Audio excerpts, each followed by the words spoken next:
Ladies and gentlemen, it gives me huge pleasure to welcome you to the Liverpool Medical Institution.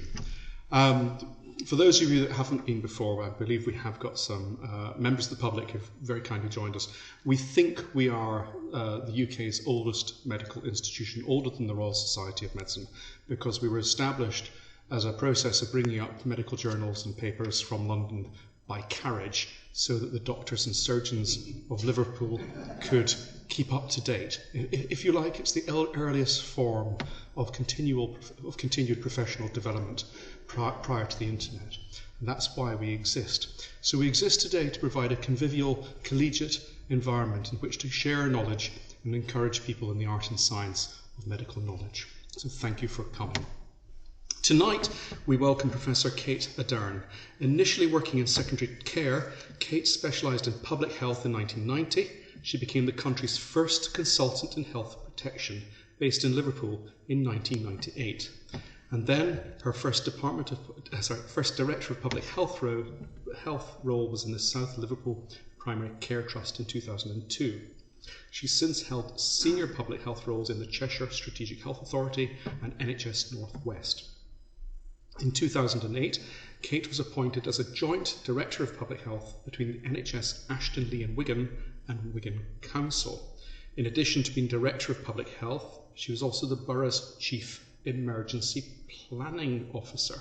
And emergency planning and public health planning is essentially what got me into public health by accident.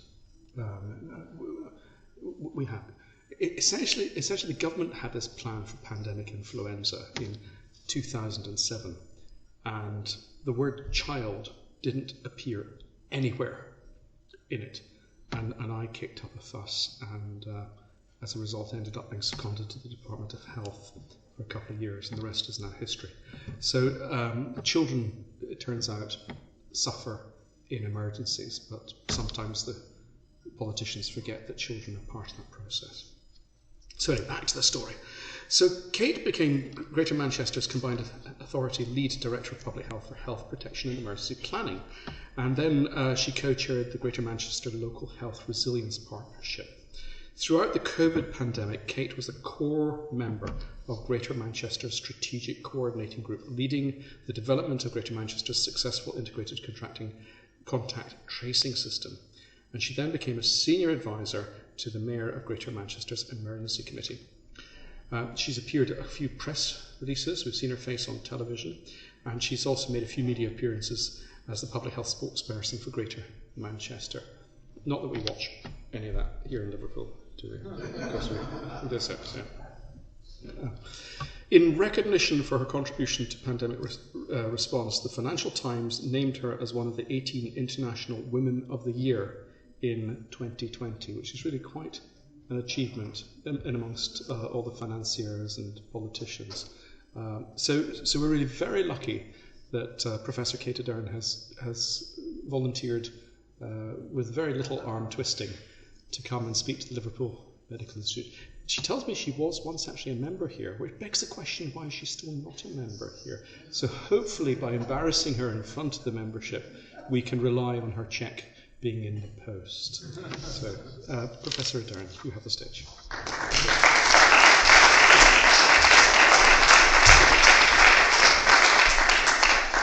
Thank you very much, Callum. And if you do sort of online payments, I don't really have a checkbook these days. So thank you very much indeed, and good evening, ladies and gentlemen. It's lovely to be back in the LMI. I have been here on many occasions when I worked in Liverpool. I was also the secretary of the Duncan Society here in Liverpool as well, so lots of Liverpool connections, and I live just down the road, so I am a local. As Callum said, I had a number of roles during the COVID pandemic, but COVID was not the first pandemic I'd been involved in. I'm a veteran of swine flu and various other little major outbreaks and incidents, including Ebola and one or two other interesting developments around communicable diseases, and obviously a veteran of various major incidents.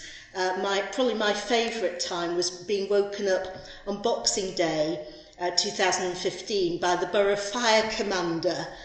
This was at 9:15 in the morning, saying, Kate, I've got a problem. There's somebody swimming in Saddle Junction. And if anyone knows Wigan, Saddle Junction is the roundabout just going into the town centre, by which you've got Asda and the JD Sports Stadium. And it's, you know, it's a busy major road. So somebody swimming in Saddle Junction was quite an event. The River Douglas had burst its banks. So my first decision was call off the home match for Wigan Athletic. So there you go. All in a day's work. I never thought I'd be doing that when I went to medical school, but there you go. Just a very quick reminder of what the prerequisites for pandemic influenza are and their consequences. And you could say these principles actually apply to all pandemics, but flu obviously is the primary virus that causes pandemics. So, you know, it's got to be a clinically apparent disease. It's got to have a severe, an ability to cause severe disease. It also has to be more severe than normal, if you like, and it's got to be able to transmit effectively and efficiently person to person. And you need to be thinking about control measures and the ability to spread beyond not being able to contain the measures. One of the things that I think, you know, reflecting on COVID, people want to forget about it, don't they? Yes. Yeah. People want, and I understand that because it was traumatic. So the natural human response is try and put it behind us, try and forget it. Because after all, it's a very rare thing, isn't it? I kept hearing from government, once in a lifetime, unprecedented. No, it isn't. Pandemics happen relatively regularly. So the shortest interval we've had now is 10 years, because it was 10 years between the swine flu pandemic and the emergence of COVID. And the longest period we've had interval is 41 years. But even in that 41 years between 1968 and 2009, we had the emergence of HIV. We've also had SARS and MERS. So we've had major outbreaks of infectious disease, even if they've not been pandemic, and that includes in 2014 the major outbreak of Ebola. We've got Zika, and we've had Mpox as well. Now, you might say both HIV and Mpox are ongoing epidemics. So it's not a rarity. It happens frequently. You could say, this is WHO's sort of definition of pandemic phases, and that they have changed their definitions from time to time. We're in a sort of slightly post-pandemic into pandemic period now, that on their phasing. And Jeremy Farrar, who is one of my great heroes, I have to say, I really admire the way he's spoken out about COVID. He was said in an interview that he gave in 2022, it's not a question of whether pandemics will happen, but when. And this is the time, if you like, in between when you have to get your preparations right. As he said, their impact will be determined by how well we're prepared. And our response depends on our degree of preparation. He is absolutely right. So we cannot forget, and we cannot say, forget about that, move on and do other things. Yes, life does move on, but we also have to be prepared to make sure we've got the plans in place. What are the lessons that we've learned from history and experience? I actually first put this slide together in 2013. So actually this was pre-COVID, but when I came to review some of the material I was going to present to you tonight, this slide seemed really relevant. It can happen any time because viruses mutate, evolve. We cannot predict that, but we have to be ever vigilant. That was why in 1947 WHO set up the global flu surveillance system. It was a response and a reaction to what had happened in the Spanish flu pandemic. It was almost one of the first actions WHO took when they were established. Global spread will be rapid. I appear in a documentary commissioned by Debbie Abrahams MP, who is a public health specialist by background, in fact worked in Liverpool University. And it's called The Unequal Pandemic. It tells the story of 3 families who were bereaved by COVID. And she wanted to contextualise that by having a number of experts around, of which Sir Michael Marmot obviously was one, and he talks eloquently about the inequalities of COVID. Professor Claire Bamborough from Newcastle, one of our northern experts on inequalities. Habib Naqvi, who is the Chief Exec of the NHS Race and Health Observatory. Dr. Rachel Clark, who of course has written Breathless. I'm sure many of you saw that on the telly. But is a palliative care consultant by background, and myself, talking about the experience of being a frontline DPH and emergency planning officer.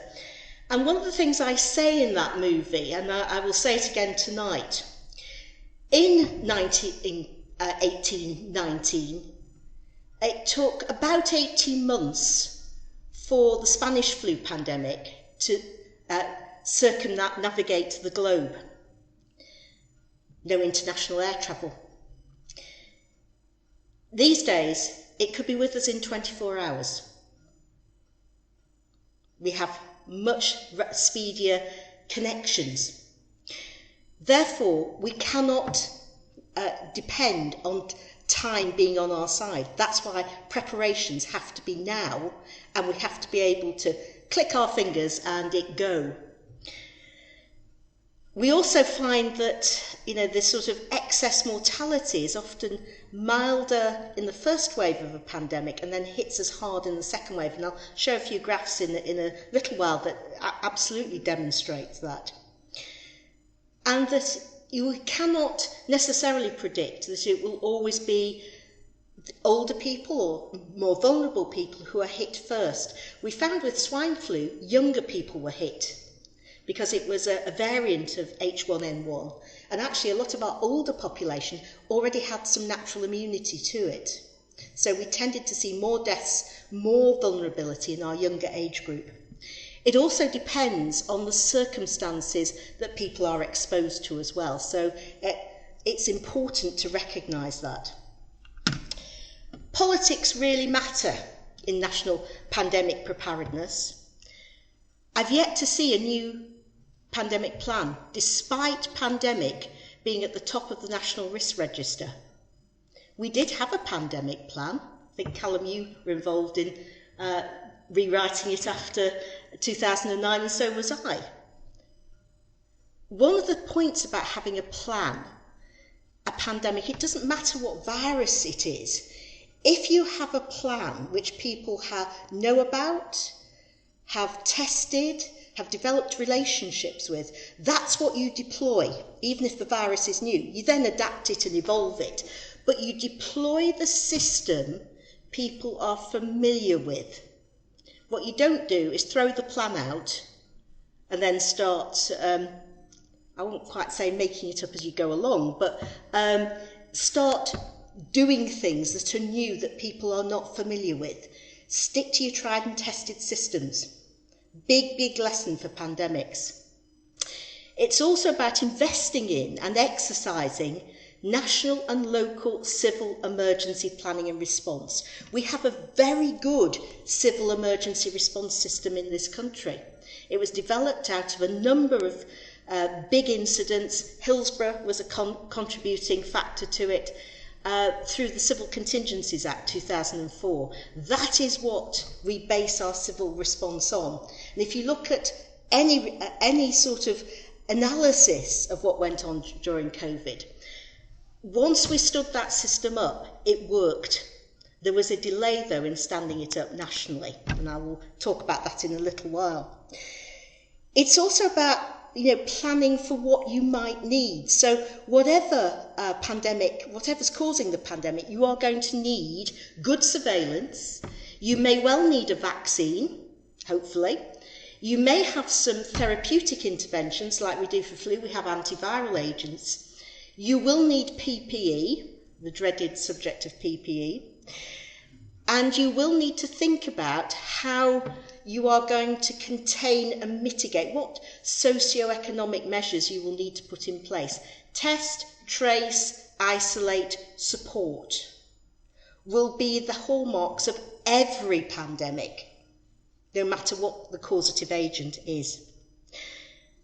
Again, I wrote some of these things back in 2013. The need for schools to close, cancelling of major events, the introduction of potentially travel restrictions, exit screening, entry screening, all of those things we knew about.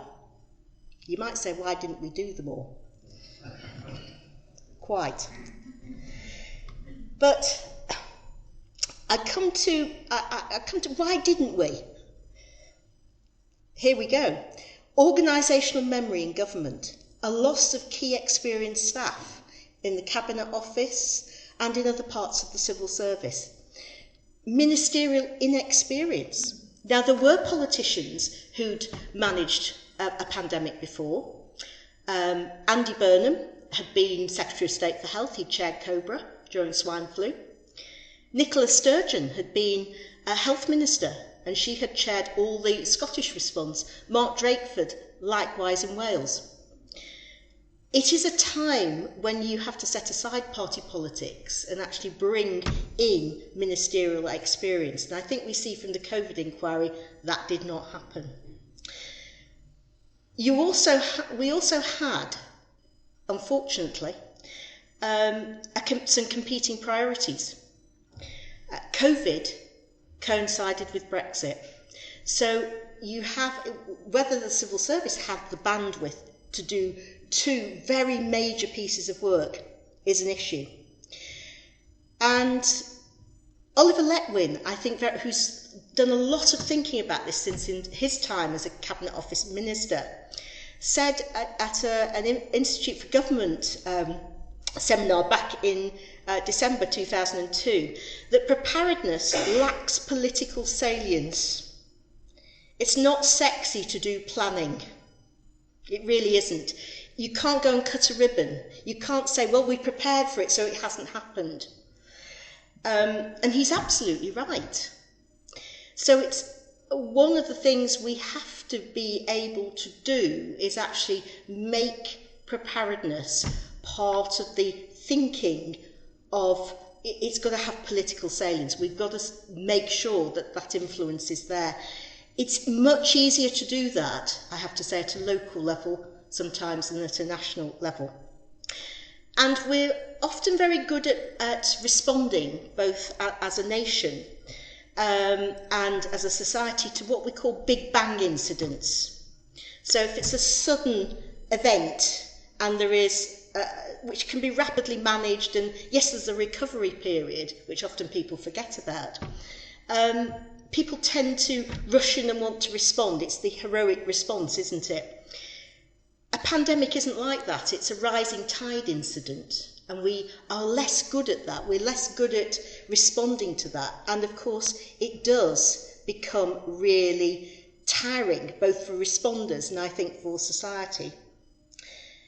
It's also, I think, an issue that with things like pandemics, most incidents are seen as, like flooding, are seen as a cross-government response.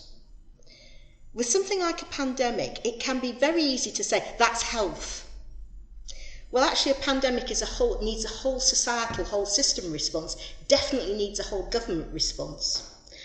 And therefore, I think one of the big issues is to stop seeing a pandemic as merely a health or an NHS response.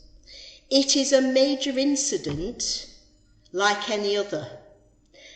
And the primary objective in a major incident response is save lives. It should never be save the NHS. Sorry, NHS.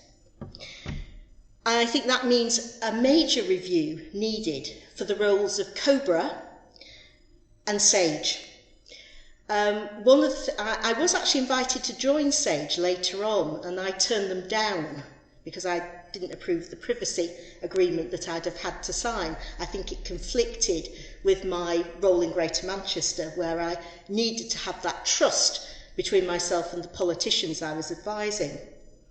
But one of the things I do think about SAGE is it needs to be meeting on a regular basis. It needs to have a forward plan.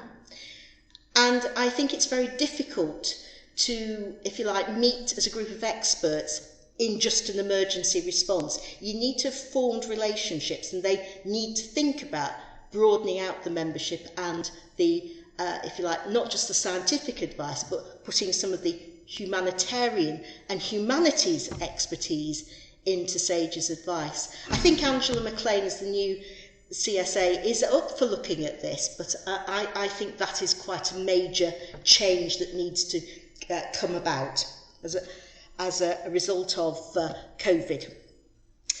A little bit about Brexit, because I was involved in this as well. I was also sort of, as part of the emergency planning response, looking at what would happen if we had a no-deal Brexit.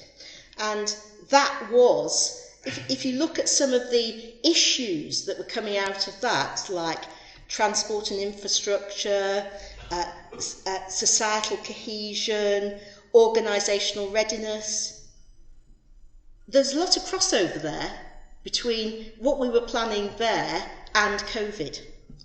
So couldn't we have flipped what we were doing between the two? Command and control system was through the normal regular channels as well, so through COBRA down into the what we call the strategic coordinating groups. And interestingly, and I suspect this is going to come out much more in the COVID inquiry as we move into the social care modules, was an understanding that the Department of Health and Social Care would be planning to support social care in a no-deal Brexit situation.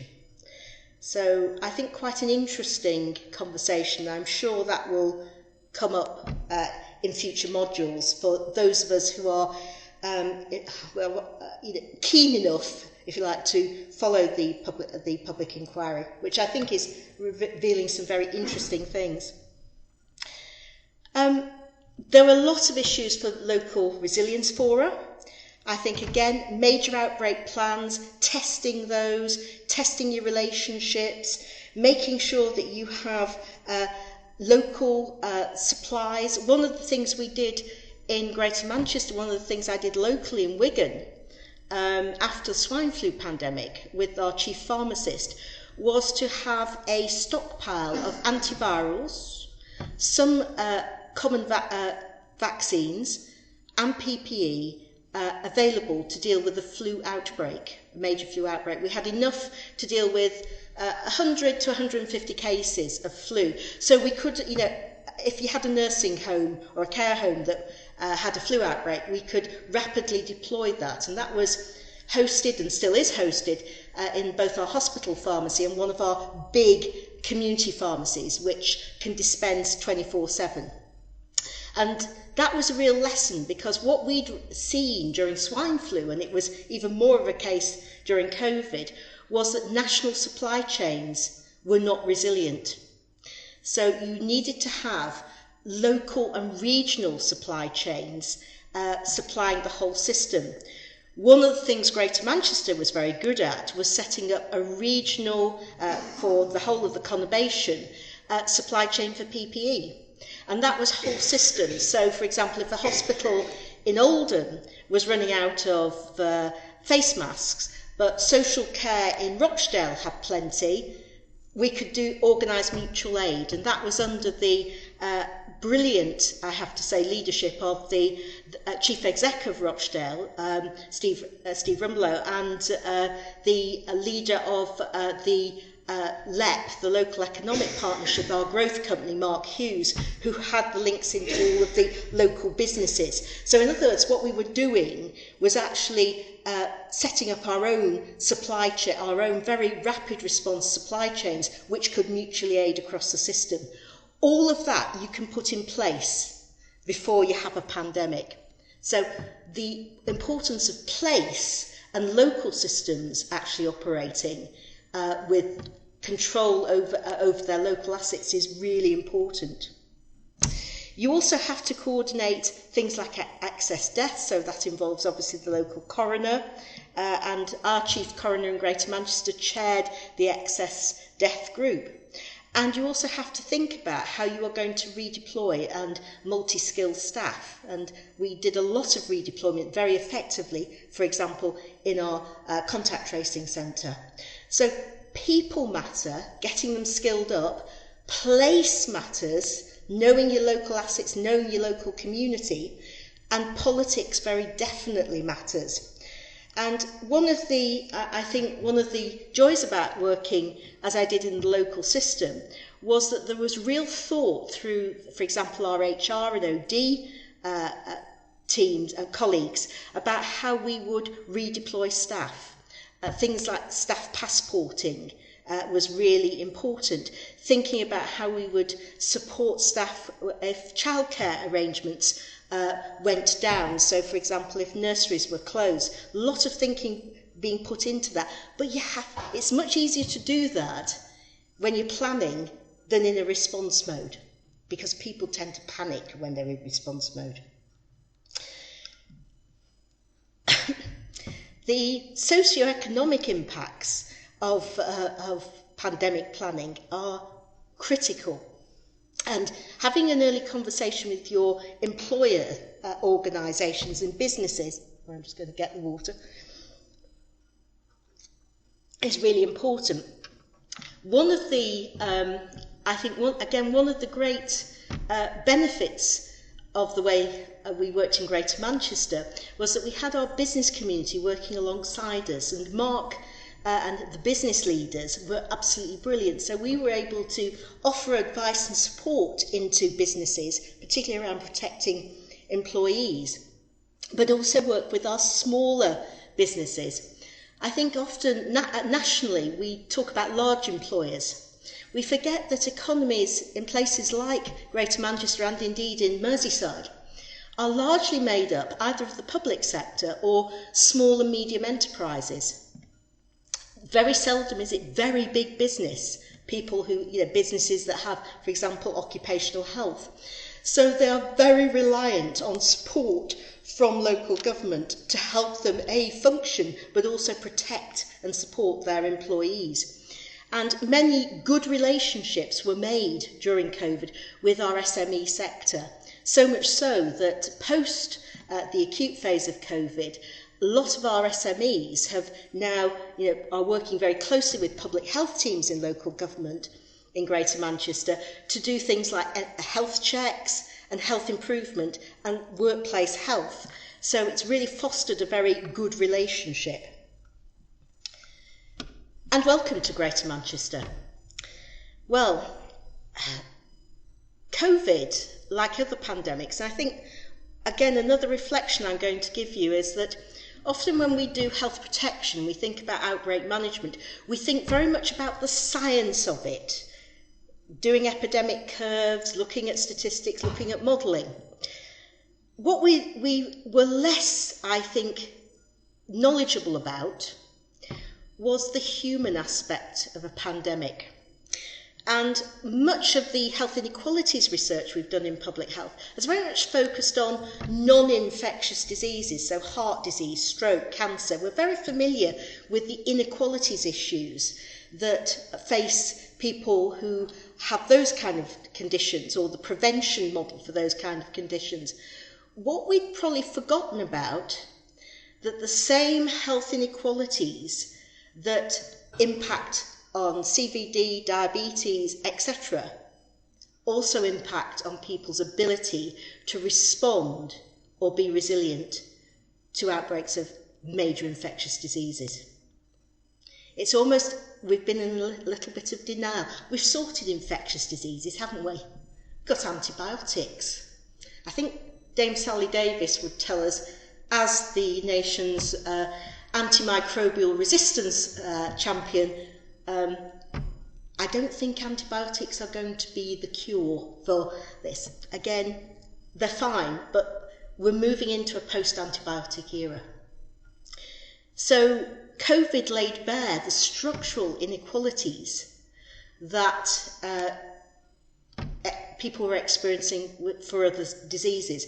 And where you have a place that is very dependent on its workforce, coming in, doing face-to-face, public-facing jobs, reliant on public transport, you have dense, overcrowded housing, poor quality housing, then that is going to increase people's risk alongside their underlying health status. And of course, we saw factors around ethnicity that did increase people's vulnerability. Deprivation, yes, age was a factor, obviously, but what we were really seeing, interestingly, in Greater Manchester, and I'm fairly sure it was exactly the same in Liverpool if I remember the stats, was seeing people in that middle age group who were doing front-facing jobs, who were carers as well, actually experiencing more illness from COVID. We can actually map COVID's passage through Greater Manchester by mapping it across Metrolink, our public transport system. Which is really interesting to see. But that mirrors what happened in 1918, 1919, famous study from the US, where they were mapping the spread of flu, the Spanish flu pandemic, via the railway lines. So again, it was that public transport, mass transport, that was an issue. And we had, Manchester itself has some of the most deprived communities in England. Nearly half of the lower super output areas in Greater Manchester are amongst the most deprived 30% of the country. It was going to hit us hard, and it did. Just a reminder that local authorities are the leaders when it comes to that civil emergency response. After 2013, of course, public health, welcome back in local government. It's ancestral home, by the way, that leadership for local health protection also came back to local government.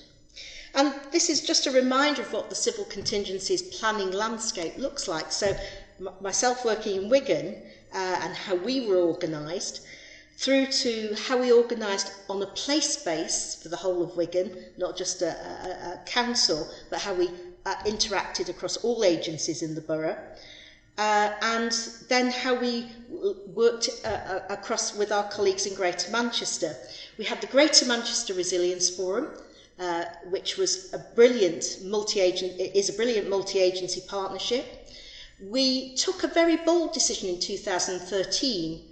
NHS England weren't happy, but they couldn't do anything about it, to make our local health resilience partnership, which was the NHS bit of health emergency planning, to be the health subgroup of the local resilience fora. I noticed many other areas have followed suit since.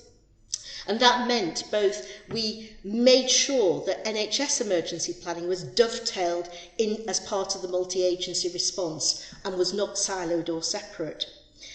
For my sins, I sat on two chief officer groups, the DPHs and the Chief Emergency Planning Officers Group.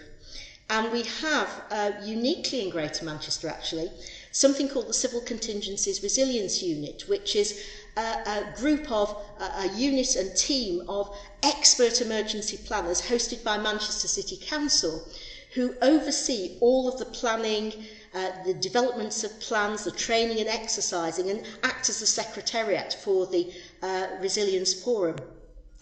Very early in 2013, as part of the transfer of public health back into local government, I persuaded my DPH colleagues that having support in our emergency planning and health protection remit from CCRU would be really good, And that happened, I'm pleased to say, all 10 boroughs bought into that, and we had one of the emergency planning officers in CCRU acting as the public health expert. They've all got individual expertise. They also link across to, they have a named link into each borough as well. So there is a place and subject matter expertise. And then that obviously feeds into the national and regional frameworks through DeLuc, as it currently is, and into Cabinet Office as well. So, CCRU, just a little bit about that, but that enabled us to have very tried and tested relationships. It enabled us to develop a major outbreak plan for Greater Manchester and to test all of those arrangements. We were also able to do something called sector-led improvement, looking at the resilience of our system through that. And CCRU provides not just the planning bit, but also a response bit. So they are on call, they can respond 24/7 to a major incident breaking out in Greater Manchester.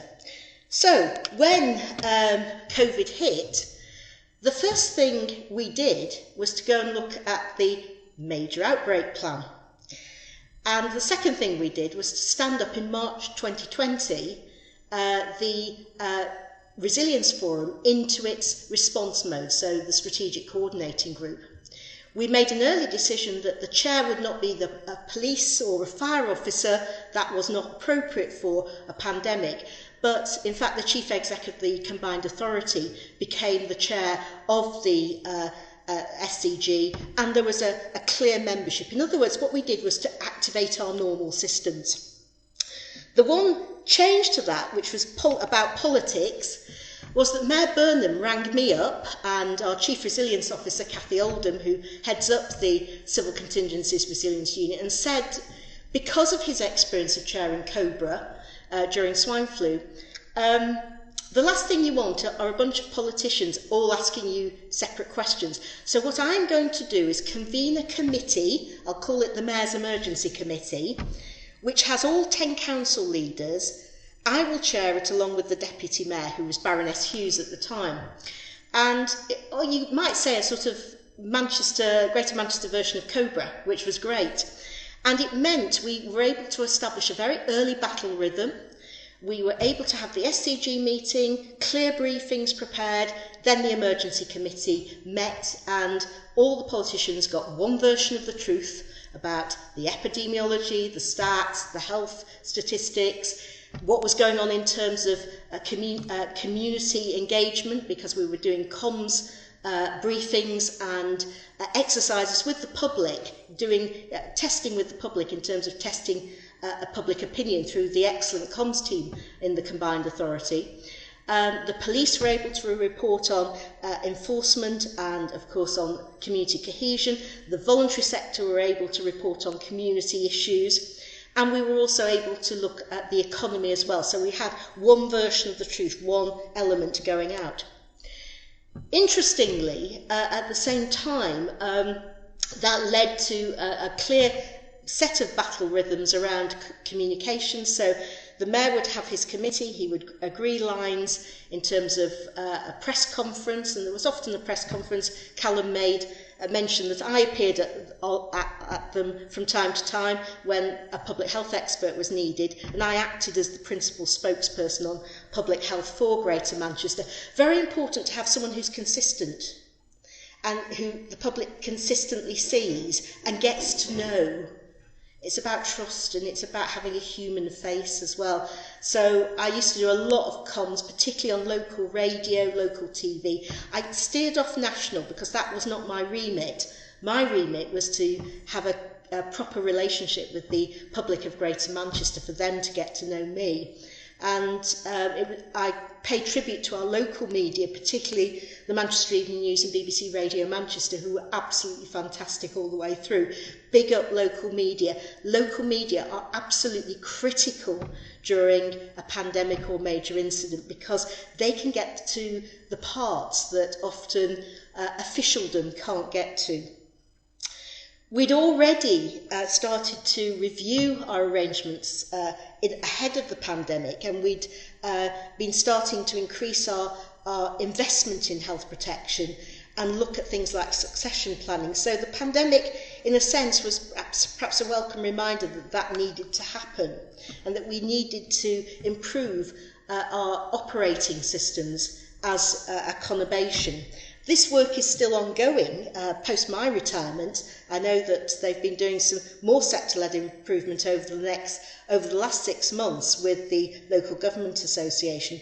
But it was also a way of thinking about how we brought in other parts of the system, particularly our bioscience and research and development agenda as well, and have some local research priorities for Greater Manchester.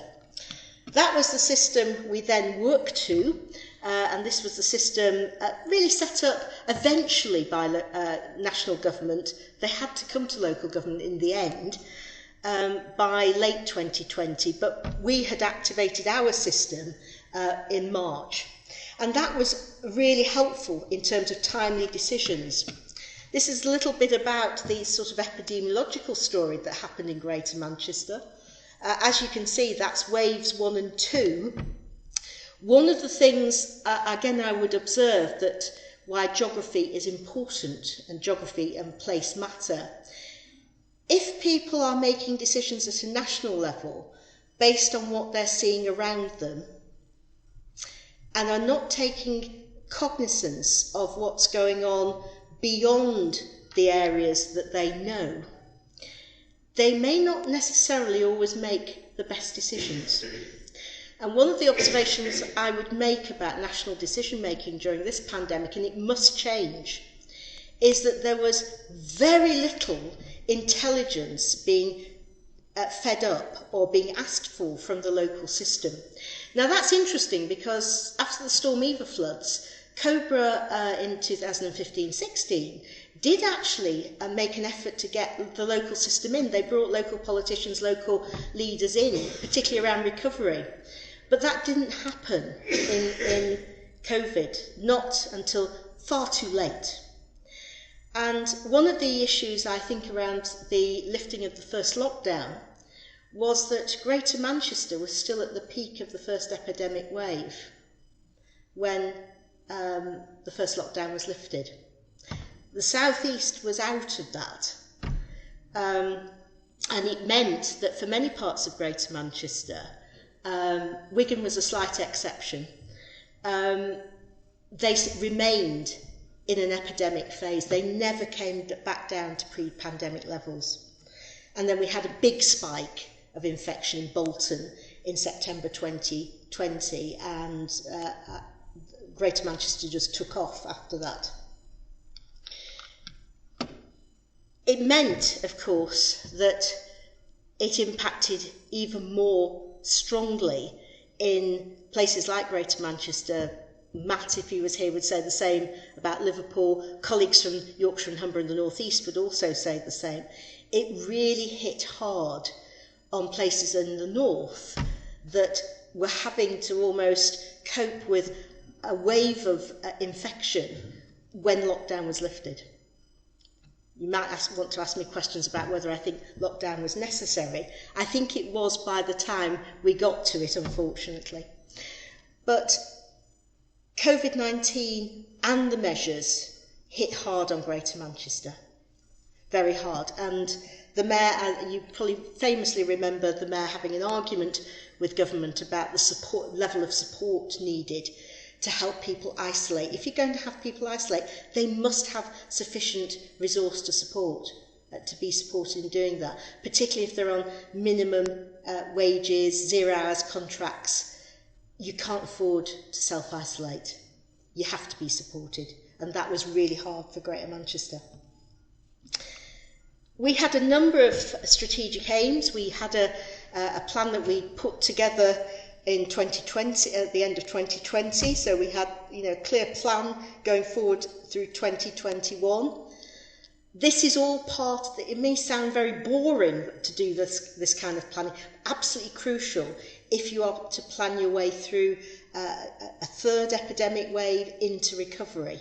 And it was very important that we did do this and have a whole system response.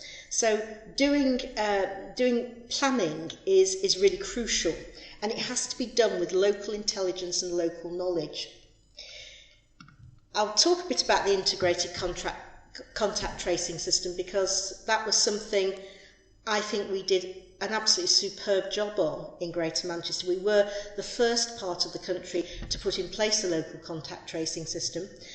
I went with the business plan to the SCG and to the Emergency Committee in April 2020. By the 20th of June, 8 weeks later, we'd set it up. 8 weeks. It was a mix of playing people to their strengths. So it was UXA, as they now are, Public Health England, in those days, adding their expert knowledge. It was the voluntary and community sector adding the reach into the communities and the community engagement. It was our local teams in each of the 10 boroughs, and the combination of local authority and NHS coordination and expertise to get things up and running, with some fantastic support from IT, from our clinical governance and data protection and IG colleagues as well, who fought some real battles, I have to say, with national colleagues on this. But it meant we had a single point of contact between Greater Manchester and what became National Test and Trace, and the ability to surge contact tracing into each of the boroughs. So we had bespoke arrangements for each of the 10 boroughs, depending on how they were resourced. But also, if one borough was experiencing a lot of infection, we could surge and mutually aid capacity into that borough. This is the kind of system, ladies and gentlemen, that we should have routinely, not set up just for a pandemic. This should be how it is now. How much, I won't dwell on that slide, how much did it cost us? 200k to set up, 20 million to maintain, although it probably would be less than that depending on whether you needed surge or not. If I was putting something together for the whole of England, we're probably looking between 100 to 200 million a year to maintain something like that. Compare that with 37 billion that was spent on National Test and Trace, which has been entirely dismantled. The kind of system, local contact tracing system we set up, which was built on the local expertise, we had sexual health colleagues involved, TB nursing. That's the kind of system that you don't just use for COVID, you use for all infectious diseases, all the day-to-day work of health protection, and you have then the ready-made surge capacity for when a communicable disease gets out of control. So you'd have the system ready to go. Worth thinking about, isn't it, in terms of use of public money? But there you go. It was based, by the way, on the German system with a few elements from South Korea and Singapore. South Korea and Singapore managed the pandemic extremely well, and that was their normal system. So, little bit of impact. By 2021, we'd reached over 16,000 individuals that the National Contact Tracing System couldn't reach. We'd also dealt with a large number of what we call complex settings contact tracing, and GM had actually provided mutual aid to other parts of the country. There you go, we'd taken some of the strain off other areas that were having problems at the time. This is what a local contact tracing system, a devolved system, an innovative system where politicians are responding to the local expertise. This is what it can achieve. Little bit about place and coming into the sense of place. This little map, this little sort of diagram of what happened in Greater Manchester. The point about Wigan, I said Wigan was the only part of Greater Manchester that had any prolonged period outside of the between the first two epidemic waves. And that was because of Wigan's social geography. You've heard me talk a little bit about physical geography and a little bit about transport infrastructure, but social geography is important as well. And again, I often think when we look at the science and the modelling, we don't think about how people connect with each other. The reason Wigan's different, it's not on Metrolink, so it's actually more difficult to get into the city centre. It doesn't have strong connections. If you want to go from Wigan round to Rochdale, say, or Oldham, you've got to go round the M60. There's no direct train routes. Wigan tends to connect with the rugby league boroughs, good old sporting tradition, St Helens, Warrington, Chorley. It looks towards Merseyside almost as much as it looks towards Greater Manchester.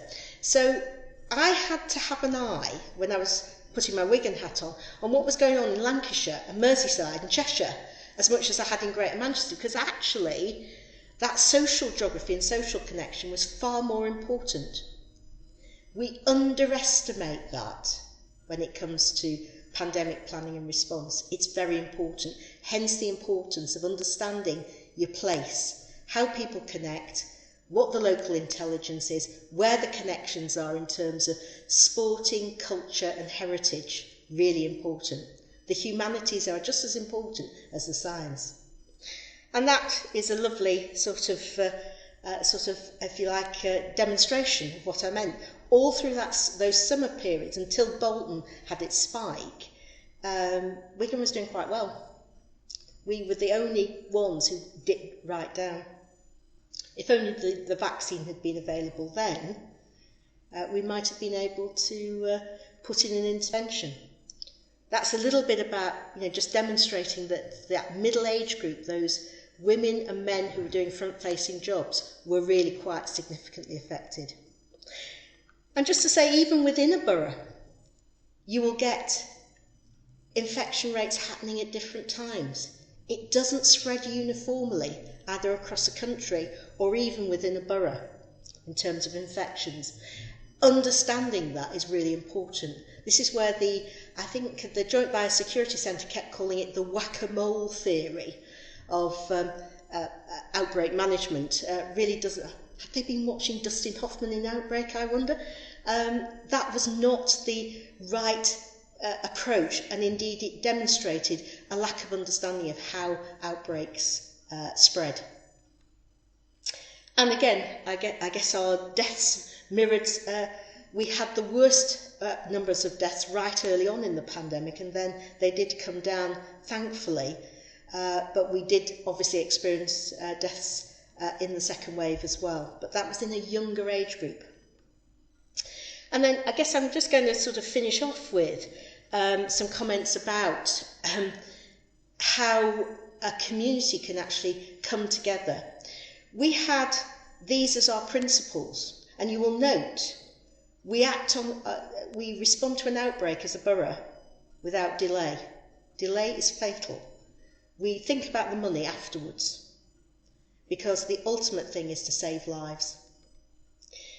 That was based on our Wigan Deal principles, which informed all of our work as a borough in response to austerity. What we simply did during the pandemic was to pivot our deal-based response around health and social care, and indeed the whole organisation of public services, into a wider pandemic response based on our 7 service delivery footprints, or twin neighbourhoods, based around GPs, Katie will be pleased about this, GPs and schools as the anchor institutions in those neighbourhoods, the 2 places with registered populations, hooray. And therefore the pandemic response was very easy as a borough. We simply pivoted everything we did that was routine activity around the health, social care and public service organisation into pandemic mode. Staff were doing different things. They were doing a community resilience model, and some fantastic people here who went above and beyond. We deployed the entire public health improvement team into our care homes, for example. We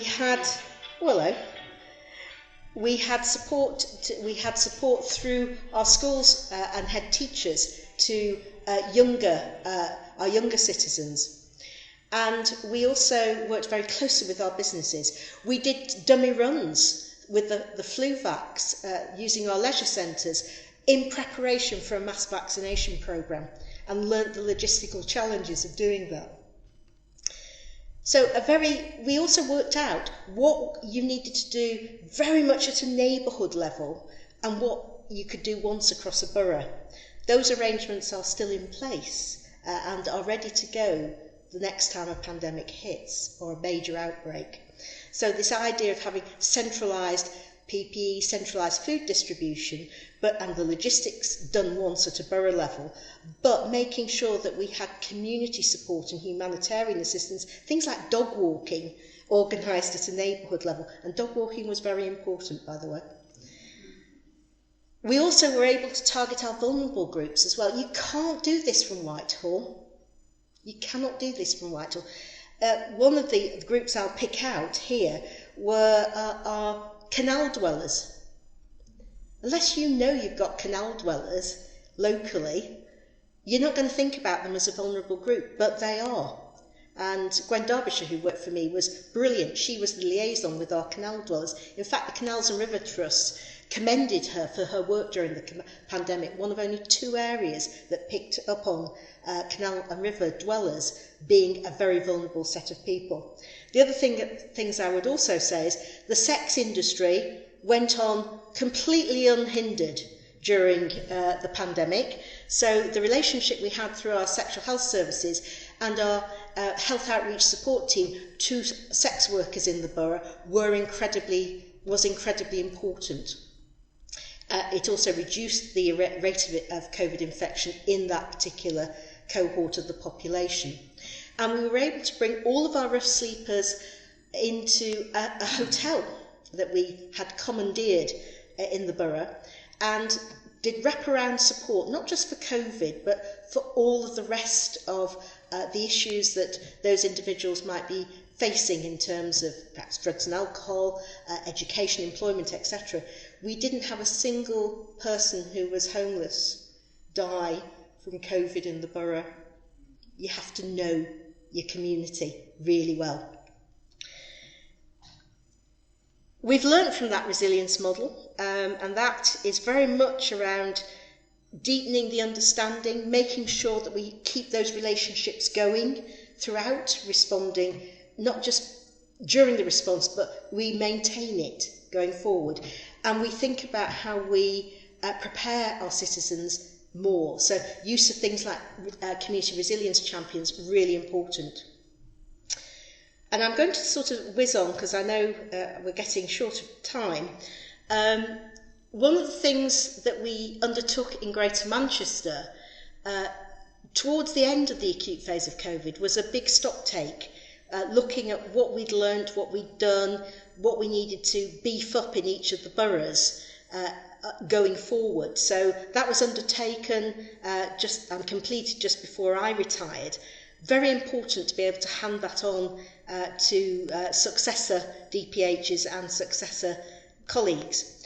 And Wigan came through with its own sort of opportunities for transformation. As you can see, a lot of work has to go on across a whole range of systems to get a borough prepared for a pandemic and to learn the lessons from that. What have we learnt, that perhaps has wider application? Pandemics have to be a whole system response. It is never, ever just a health and care response. We must maintain local capabilities and also national ones. And I am concerned that we have had things like the Rosalind Franklin Lab, for example, mothballed. Where's the surge capacity for labs going to come from in the future? That there are major inequalities, and we're seeing them in the routine vaccination programme, not just in the COVID one. That working with communities has to be an ongoing dialogue. It's about trust, it's about relationships, it's about their own creativity and expertise and peer education. Use of community resilience champions, amazingly effective. In other parts of the emergency planning system, just as effective during COVID and for future pandemics. And we need to work through and get around the issue of non-pharmaceutical interventions. I am horrified about the politicisation of face masks. It was never an issue before COVID, and that does need to be tackled, along with a lot of disinformation that's been out in the system. What would I say are needed in terms of other elements?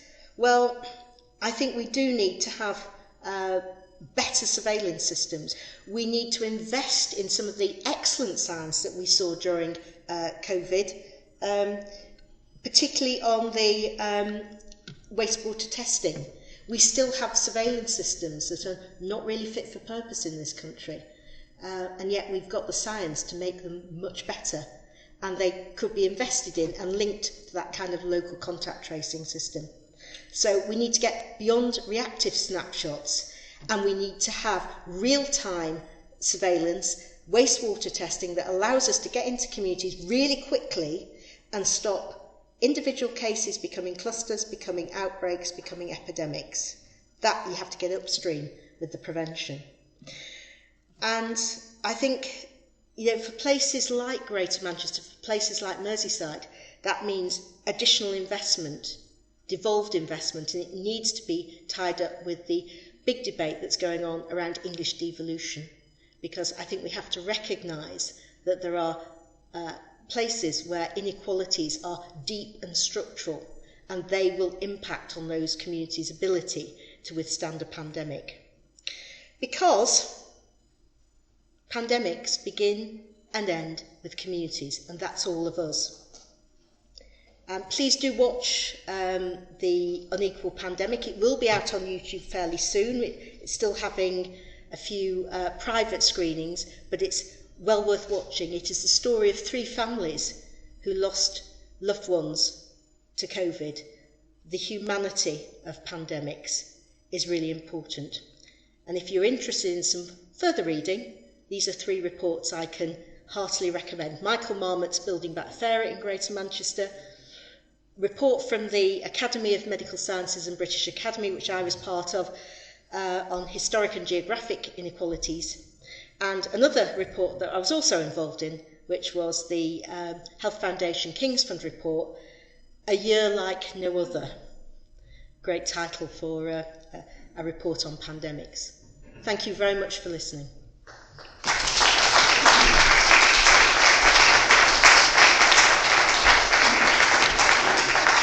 You're not allowed to disappear just yet. I know. I'm sure there may be some questions. I'm quite sure there'll be a lot of questions. I'm going to look around. Sir. Do you believe that the COVID-19 pandemic was the result of an accidental escape of the virus from a lab in Wuhan? And my second question is that the incidence of the disease during the pandemic amongst people of Asian origin in this country was much higher than in the white population. Why was that?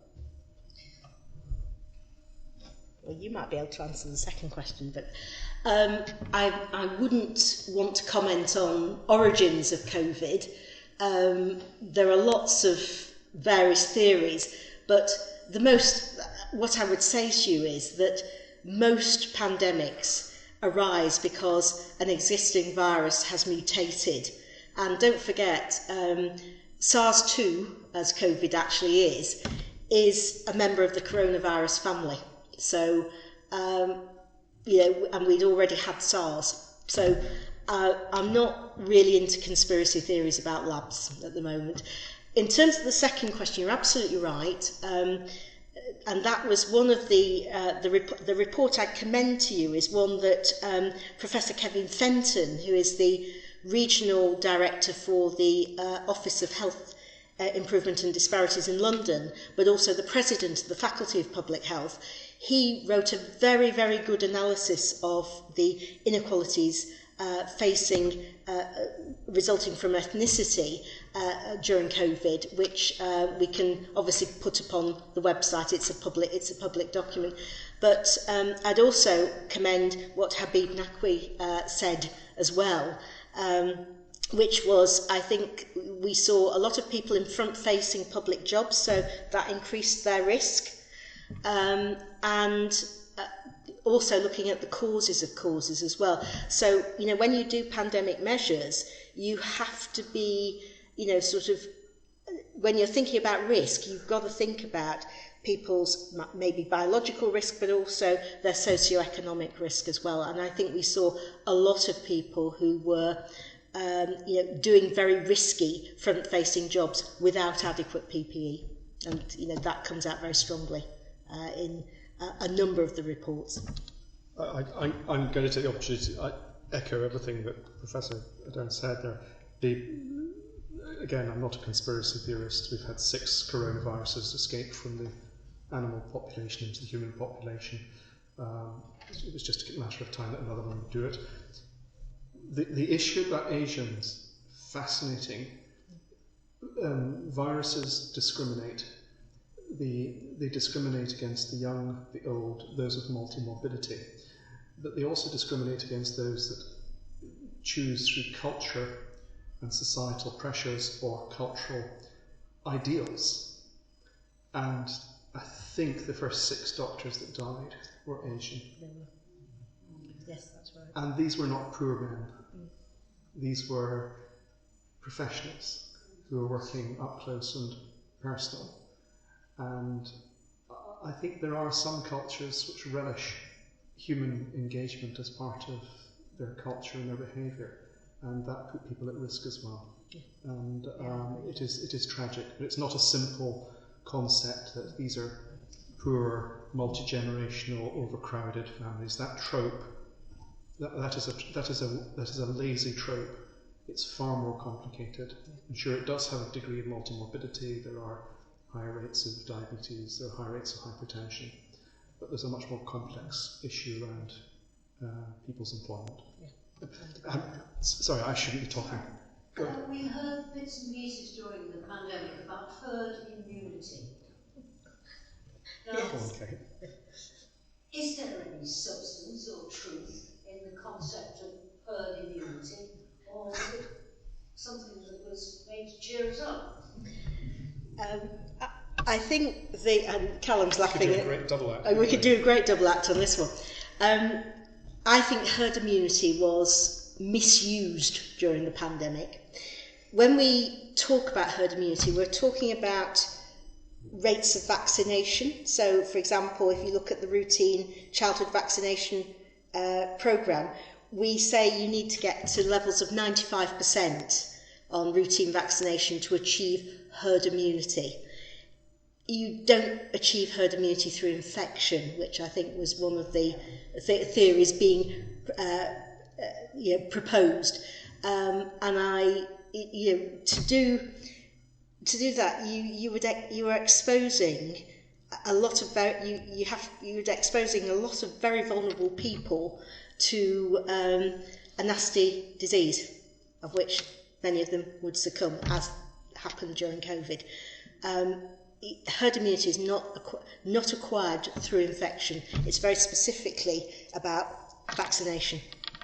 I think the Swedes have apologised for that process as well, haven't they? Yes, they have. You're spot on. Thank you. Yes.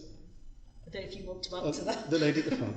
May I ask a question? Thank you so very much. I'm very impressed by the great work you've been doing, like engaging with the community, engaging with individuals. I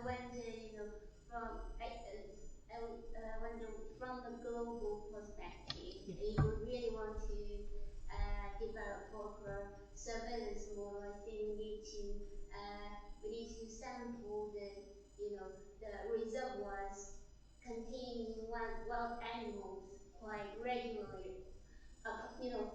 Aside from doing that wastewater. Yeah. So I mean, right now we have like wars going on, people going hungry.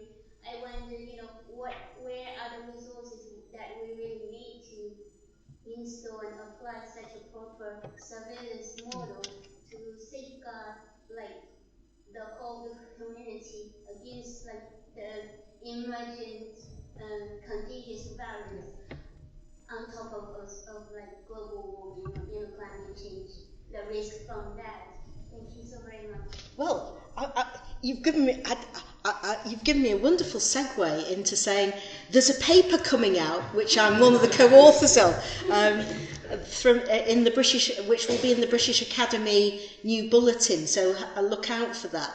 Which is coordinated by Sarah Curtis, who's an emeritus professor from Durham University, and one of the team on that historic and geographic patterns of health inequalities. A small group of us got together and did a series of roundtables looking at the impacts of, what are the lessons and impacts of conflict and climate change on major incident planning and response. And you're absolutely right.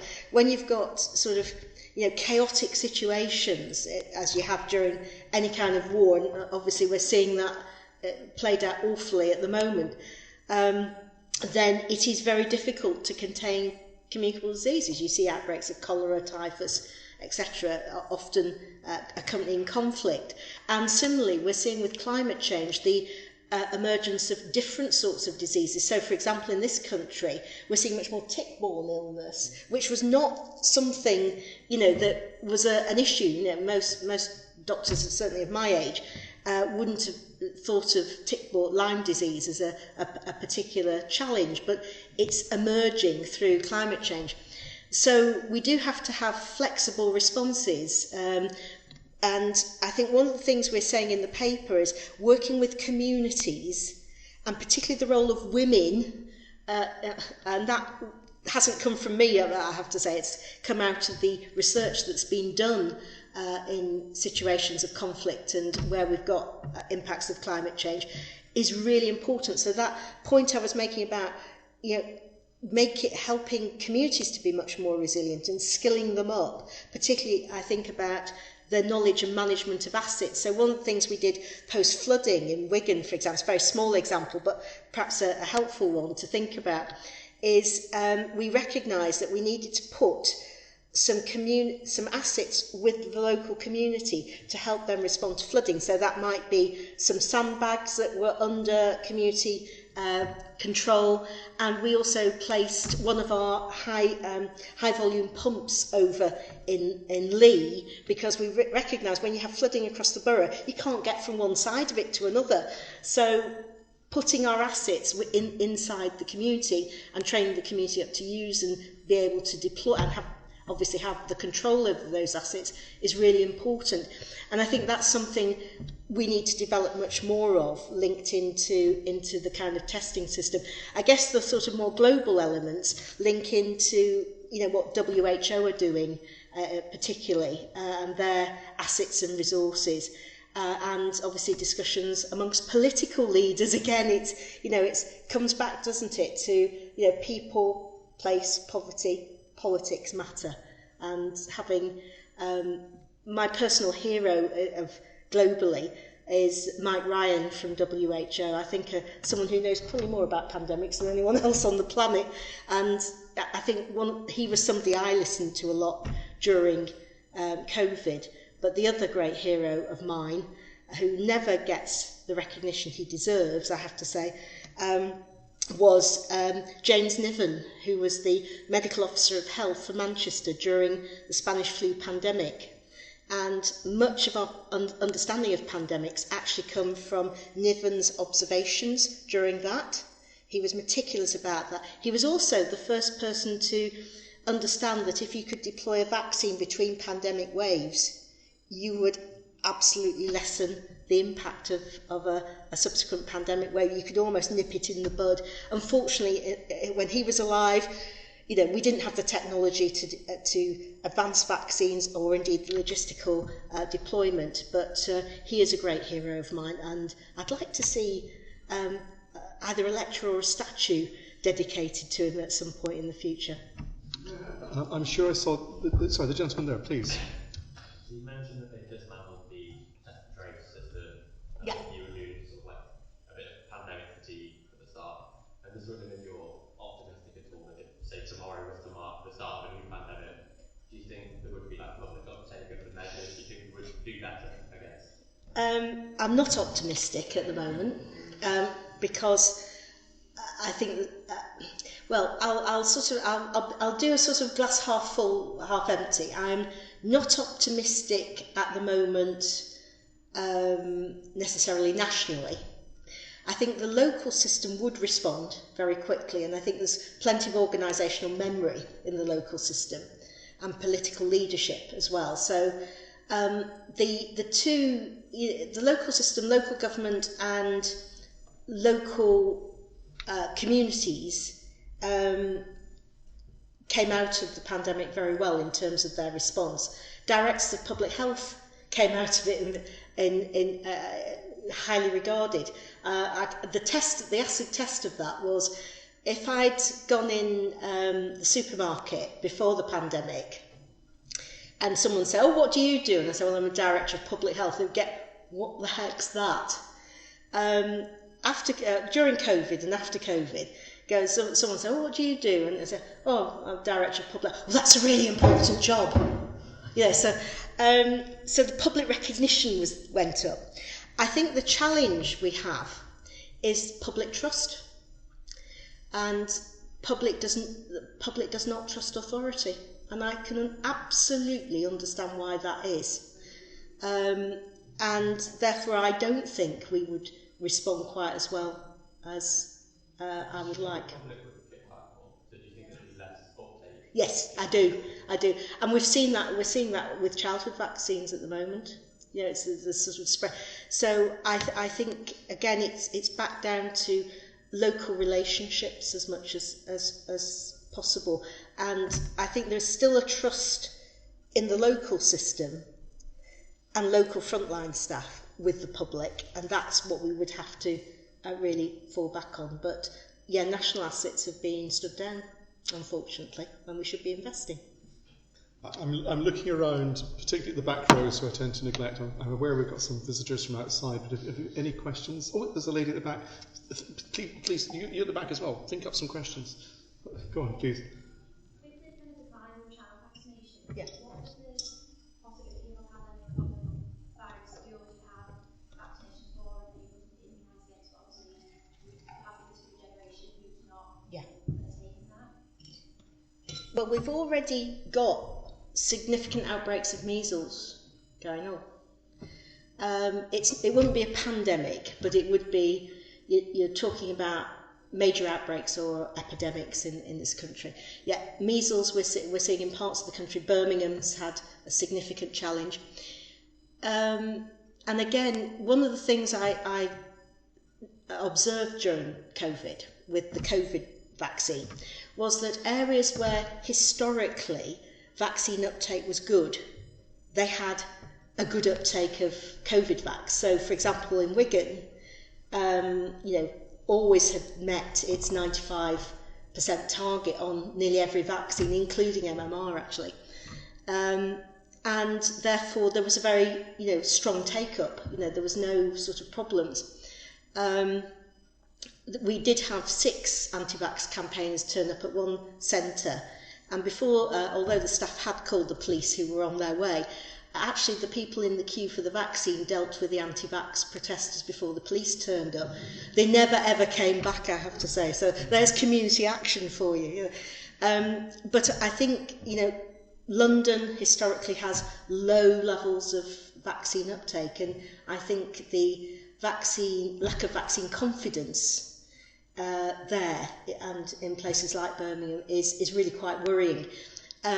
Nationally, what they've done is sent out a letter, I think, to all parents of 5-year-olds. No, the way in which you deal with this is actually that person-to-person, trusted healthcare professional, peer educator. That's the way you actually get around it, but it's intensive one-to-one and skilling up of the community. So things like community resilience champions, health protection training for children as well is part of that. So one of the things we did in Wigan was, which I think is still going, is the Young Health Movement, where we actually worked with the Royal Society of Public Health, who do brilliant training around, it's around level 2, so it's GCSE level, around both health improvements and health protection. So I think we need to think differently, get in and work with schools and community groups, and work and use programs like the RSPH Community Health Champions program, so that you're actually giving skills and knowledge into the community, and they can tackle a lot of this. Long-term work, but very important. But am I worried? Yes, I am. And we're also seeing the re-emergence of other diseases like scarlet fever. And I am quite worried, if we had strep A become, for example, penicillin resistant, then we're in real trouble, I'm afraid, because that is really nasty. And we have no vaccine, of course, against for scarlet fever. We're at risk that the next pandemic might not be a traditional virus or bacteria. It might be a pandemic transmitted through a resistance cassette, which is passed between bacteria and results in a resistance to some of our common antibiotics. Please. When we wrote the lecture a couple of weeks ago, I asked you about your funding and you said it's gone. So how are we going to, or you are going to, or your future colleagues, prepare when there is absolutely no funding? And the reason we got our vaccine so quickly is because people like you around the world, only a few of you, had already done a major workup independently of any of the government agencies, and we relied on that. Now you are realistically being defunded. How are we going to prepare if you are not able to do this work? Well, it's a rather depressing question, and an even more depressing answer. We can't if we're not funded. Yeah, exactly.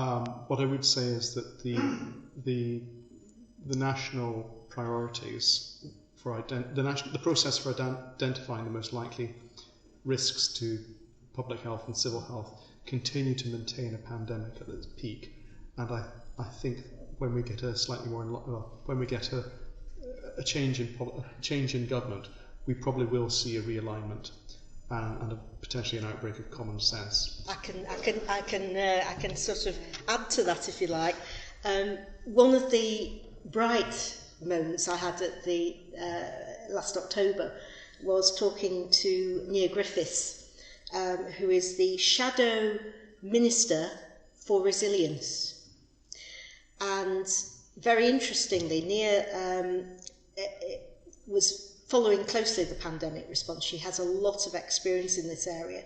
So I think it was very heartening to see that the Cabinet Office responsibility, in the way that she views it, would not be with the Paymaster General, which is currently where emergency planning sits, would you believe, but in the way that the Leader of the Opposition is thinking about his future government, Nia would be in the Cabinet Office, but the Minister for Resilience. And I think that's a very and certainly her comments around emergency planning and response very much echo, sort of points I've made tonight. So I think someone with a lot of knowledge of the system, and perhaps addressing that question that Oliver Letwin posed about it having political salience. I'm looking to the back and to the balcony. Any more questions? Right, in that case, Kate, you need to come down to the front now. Oh, right, okay. Yes. Come down to the front. And, so, anyone that does don't disappear. Anyone that does us the honour of turning up in person to give a lecture gets presented with the President's Medal. So it's my very great honour and pleasure to thank you very much.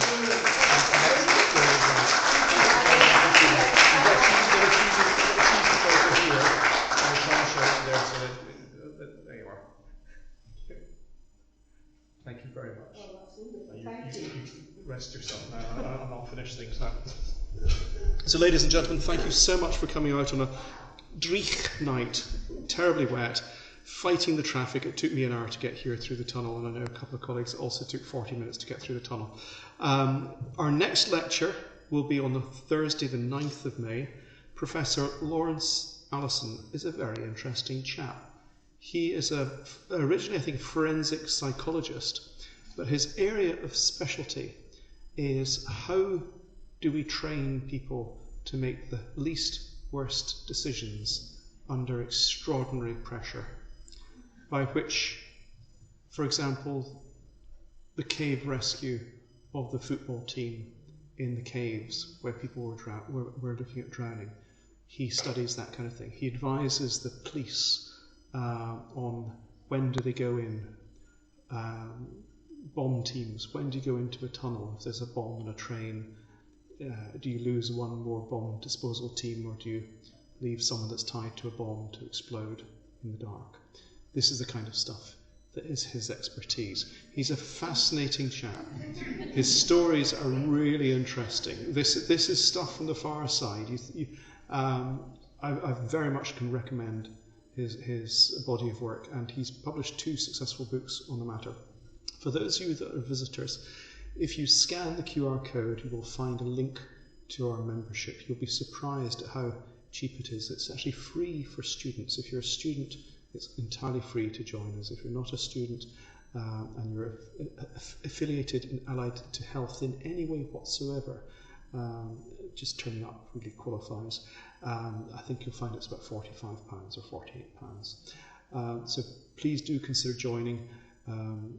It's only through your membership and your continued support that we can carry on working. Thank you very much, and thank you once again to Professor Kate Ardern.